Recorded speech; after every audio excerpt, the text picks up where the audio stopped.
BCCI নিয়ম ভাঙতে বিপদ, টিম ইন্ডিয়ার 2 তারকার বিরুদ্ধে বড় পদক্ষেপ। বন্ধুরা, আপনারা যদি দেখতে চান এই দুজন প্লেয়ারকে, তাহলে ভিডিওটি শেষ অবধি দেখতে হবে, চ্যানেলটিকে সাবস্ক্রাইব করে একটা লাইক দিতে হবে এবং নোটিফিকেশন বেল আইকন দাবাতে হবে। টিম ইন্ডিয়ার 2 পরিচিত ক্রিকেটার তিলক বর্মা এবং মোহাম্মদ সিরাজ বড়সড় বিতর্কে জড়িয়ে পড়েছেন। তাদের বিরুদ্ধে বিসিসিআই নিয়ম না মানার অভিযোগ উঠেছে, যার জেরে আইনি নোটিশ পাঠানো হয়েছে।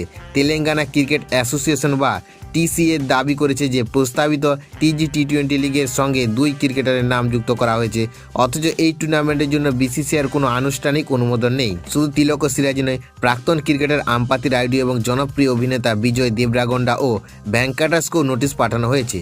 টিসিএর অভিযোগ, বিসিসিআইয়ের অনুমোদন ছাড়া কোনো ক্রিকেট লিগের প্রচার বা সমর্থন করা নিয়ম বহির্ভূত এবং এর আইনি পরিণত হতে পারে। বর্তমানে তিলক বর্মা শ্রীলঙ্কায় অনুষ্ঠিত ত্রিদেশীয় সিরিজে ভারতের এ দলের অধিনায়ক হিসেবে দারুণ ফর্মে রয়েছেন।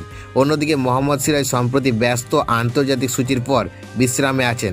তবে এই বিতর্ক তাদের ক্রিকেট ক্যারিয়ার কোনো প্রভাব ফেলবে কিনা তা এখন স্পষ্ট নয়। তেলেঙ্গানার ক্রিকেট মহলে এই ঘটনাকে ঘিরে ব্যাপক চর্চা শুরু হয়েছে। ভবিষ্যতে আরও আইনি পদক্ষেপ নেওয়া হতে পারে বলে ইঙ্গিত মিলছে। এখন সকলের নজর বিসিসিআই এবং সংশ্লিষ্ট পদক্ষেপগুলির পরবর্তী সিদ্ধান্তের দিকে।